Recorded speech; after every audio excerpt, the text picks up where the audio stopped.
After a 6-year stunt, the presidential administration of Rodrigo Duterte finally ended in mid-2022, a presidential tenure that some have coined as brilliant, while others thought of it as a destruction of democracy. Nevertheless, one of the most significant reforms made throughout the Duterte administration was spending on infrastructure. Before taking the seat as the executive of the Philippines, the country was well thought to be spending around 2% of its GDP on infrastructure. But after 6 long years of governing, he increased it to more than 5%, which is led by the so-called Build, Build, Build program, a key component of President Duterte's socio-economic policies, one that initially sought to bring about $180 billion in infrastructure spending, a reform that changed the entire Philippines drastically, since for the last 50 years before he took office, the Philippines had spent nothing more than 2% in GDP for its infrastructure programs. However, as we all know, he can't stay as the president of the country for more than 6 years. And that also means that a future is now being anticipated for the country's infrastructure programs. Will the next president of the country, Bongbong Marcos, take the stage of following his predecessor's socio-economic planning? Well, after being in office for more than half a year now, we can already identify the various goals set by his team. But is it as ambitious as President Duterte's Build, Build, Build? Or is he taking a different path, one that is not too ambitious? Well, President Marcos does have his infrastructure program, one that he has named the Build Better More, or BBM for short. This is a very interesting plan because it is nothing but a continuation of the previous infrastructure plan, but also, as suggested by the Department of Budget and Management, the BBM program was an expansion of the previous BBB plan.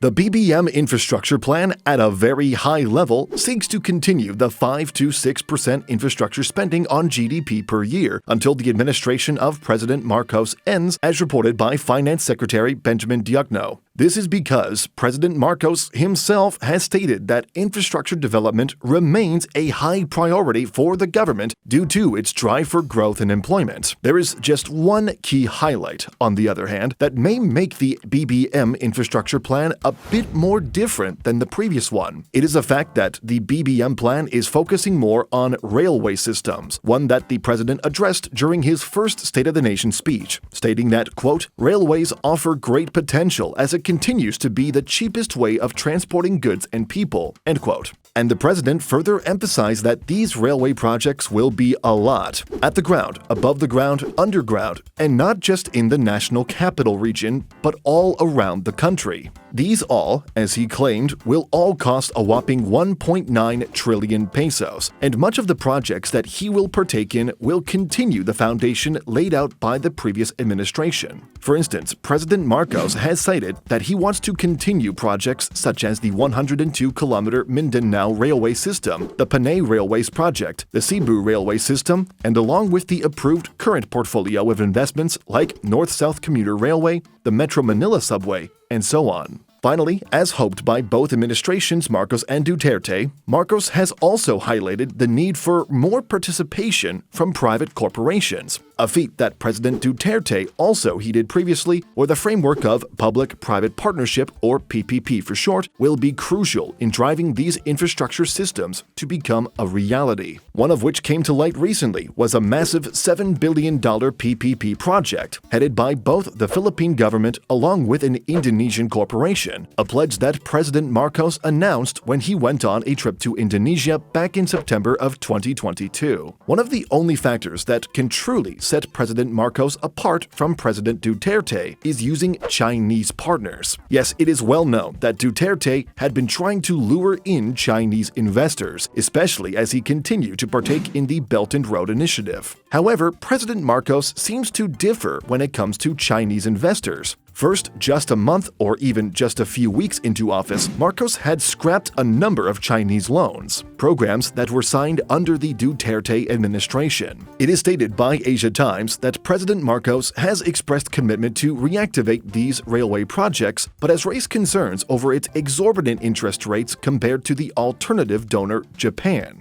If there is anything very unique about his presidency, it is this, simply because the cautionary tale that Duterte needed was lacking in his pursuit of economic growth. One cannot simply dive deep into promising projects without looking at the conditions, and President Marcos seems to have gotten it. Moving on, the most recent sighting that we can see where President Marcos is heading is the Philippines' national budget. The so-called 2023 National Expenditure Program is available at the Department of Budget and Management. It can show us how ambitious his administration is going to be. This program, which is projected to cost a whopping 5.2 trillion pesos, is bound to become the biggest ever in the country's history, higher than the previous year of just 5.02 billion pesos, highlighting yet another feat of new levels unseen. How can we say it is ambitious? Well, because it is a big deficit in spending. The 5.2 trillion pesos is more than the government's revenue, which is money coming from both taxes and non-tax sources, and that deficit is very big.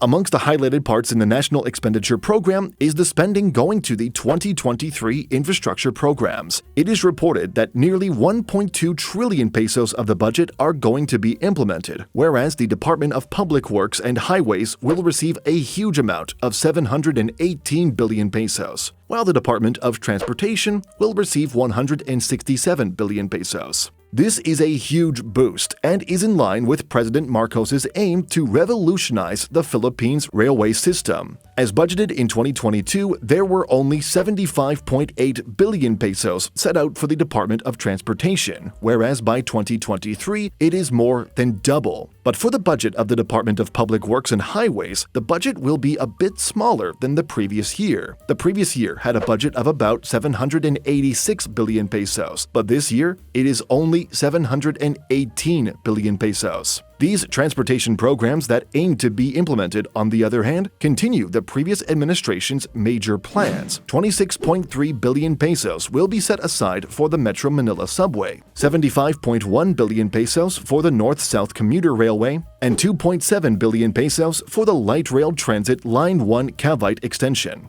However, let us continue with this annual budget of the Philippines to understand further what other, more major changes President Marcos seeks. While the budget allocated to transportation and public works has been cited earlier, there are other feats that we can also show as we take a deep look at this budget. First, the budget for bureaucratic efficiency is also emphasized in the budget. This is also in line with President Marcos's wish to adapt digital infrastructure to the Philippines, whereas the budget has highlighted funding of about 2.5 billion pesos for free Wi-Fi to public places, state universities, and colleges, 1.7 billion pesos for a national government data center infrastructure, a feat that we can simply conclude as great as it will enable the Philippine government to have its own independent data center that can store protected important information. Finally, 1.5 billion pesos is stated to go for the National Broadband Plan. Finally, energy infrastructures are also one of the top priorities of the Build Better More plan. Amongst the highlighted ones in the budget at a glance are 1.6 billion pesos for the Sitio Electrification Plan, 500 million pesos for the Total Electrification Program, and 252 million pesos for energy efficiency and conservation. And yes, that is the very basic summary of what Build Better More targets. It is simply, as we can say, a continuation of the previous administration's Build, Build, Build. However, it seeks to establish itself to be a bit more unique due to its nature of targeting more railways, digital infrastructure,